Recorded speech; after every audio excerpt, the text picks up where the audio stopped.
내가 그대못 광야에서 헤스본 왕 시온에게 사자를 보내어 평화의 말로 이르기를 나를 네 땅으로 통과하게 하라. 내가 큰 길로만 행하고 좌로나 우로나 치우치지 아니하리라.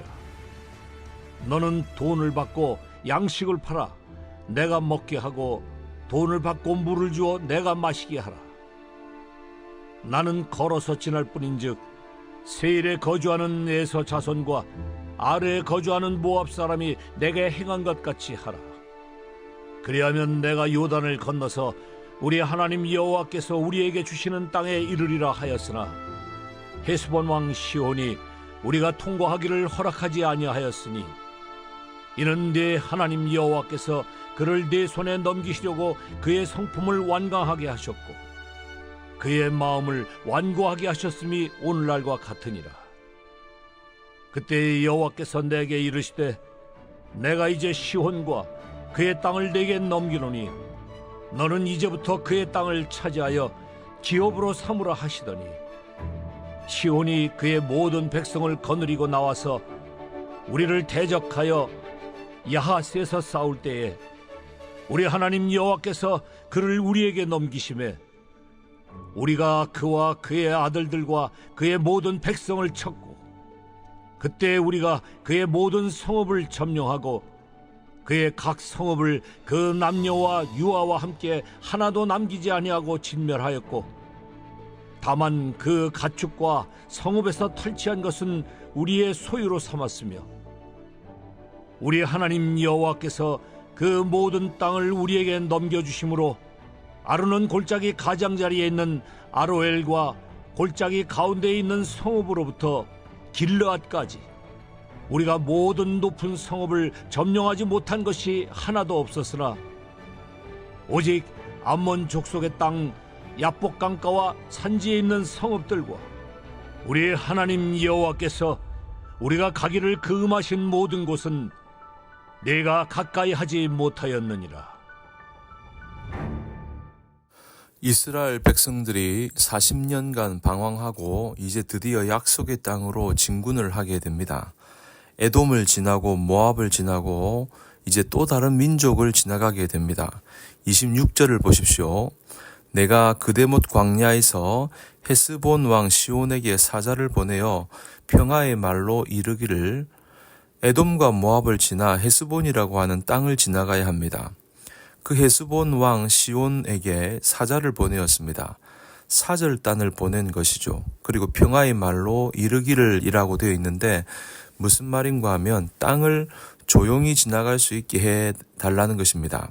그러면서 이렇게 요청을 하는 것입니다. 나를 내 땅으로 통과하게 하라. 내가 큰 길로만 행하고 좌로나 우로나 치우치지 아니하리라. 너는 돈을 받고 양식을 팔아 내가 먹게 하고 돈을 받고 물을 주어 내가 마시게 하라. 나는 걸어서 지날 뿐인즉 세일에 거주하는 에서 자손과 아르에 거주하는 모압 사람이 내게 행한 것 같이 그리하면 내가 요단을 건너서 우리 하나님 여호와께서 우리에게 주시는 땅에 이르리라. 너희 땅을 지나가야 하는데 통과하게 해달라는 것입니다. 그리고 뭐라고 합니까? 큰 길로만 행하겠다고 했습니다. 큰 길로만 행하겠다는 것은 정해진 길로만 가겠다는 겁니다. 싸움을 원치 않는다는 것이죠. 그리고 양식과 물을 돈을 주고 사겠다는 것입니다. 그러니까 절대 너희들의 것을 빼앗지 않고 피해를 주지 않겠다는 것입니다.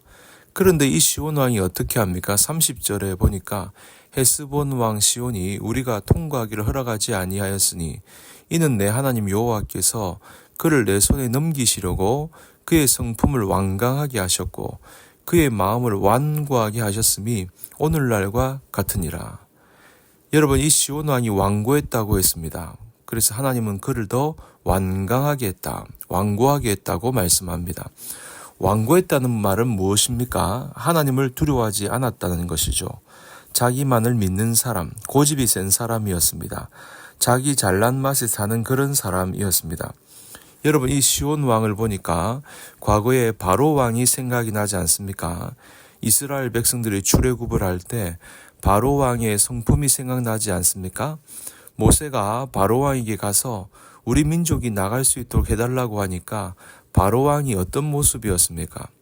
그는 거부하는데 아주 강팍했다고 기록되어 있습니다. 왜 그렇습니까? 하나님을 두려워하지 않는 사람.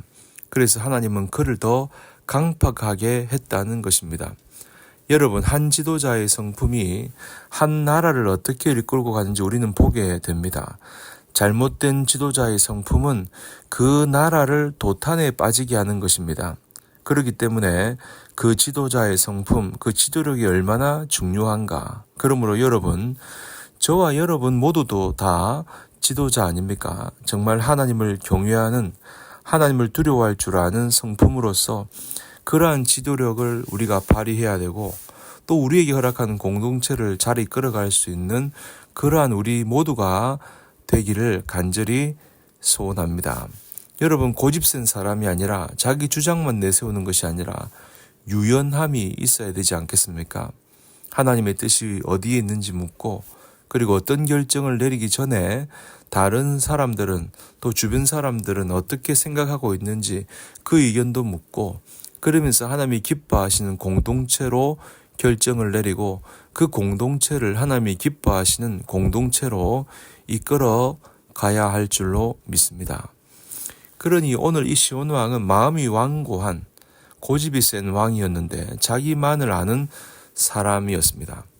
그래서 하나님이 어떻게 합니까? 31절에 보니까 그때에 여호와께서 내게 이르시되 내가 이제 시온과 그의 땅을 내게 넘기노니 너는 이제부터 그의 땅을 차지하여 기업으로 삼으라 하시더니, 그래서 하나님은 이스라엘 백성들에게 이 땅을 이스라엘 백성들에게 기업으로 주셨다라는 겁니다.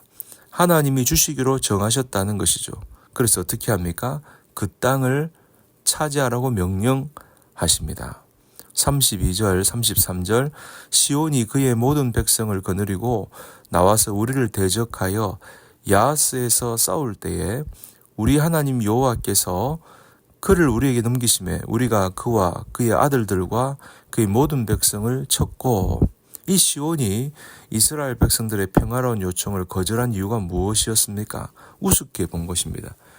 이스라엘 민족을 우습게 본 거죠. 너희들이 도대체 무엇이 간데 상대도 안 되는 민족으로 봤다는 얘기죠.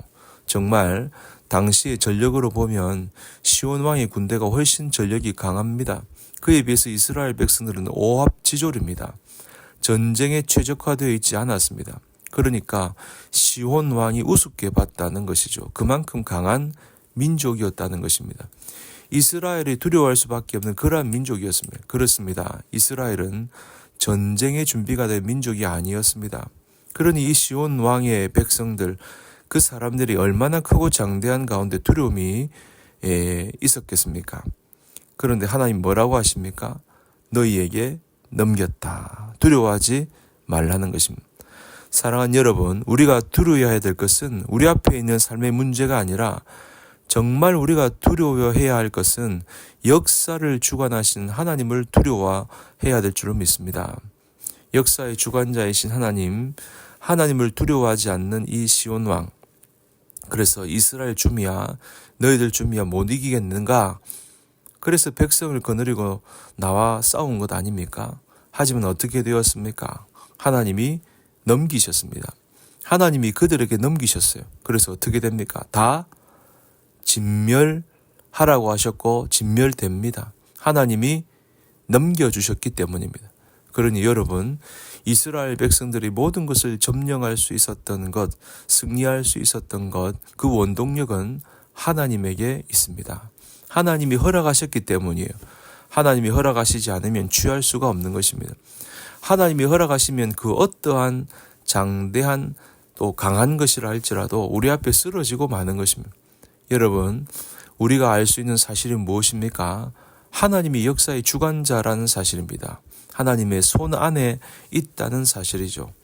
하나님이 넘기기로 하시면, 허락하시면 아무리 강한 민족도 다 넘어지지만 하나님이 허락하시지 않으면 아무리 약한 민족도 쓰러지지 않는 것입니다. 그러므로 우리 인생에 앉고 서고 일어섬이 모든 것이 하나님의 손 안에 있음을 깨닫습니다. 여러분, 오늘 저와 여러분의 모든 일들이 하나님의 허락하시면 또 그 모든 일들이 가능하지만 하나님이 막으시면 아무것도 할 수 없습니다.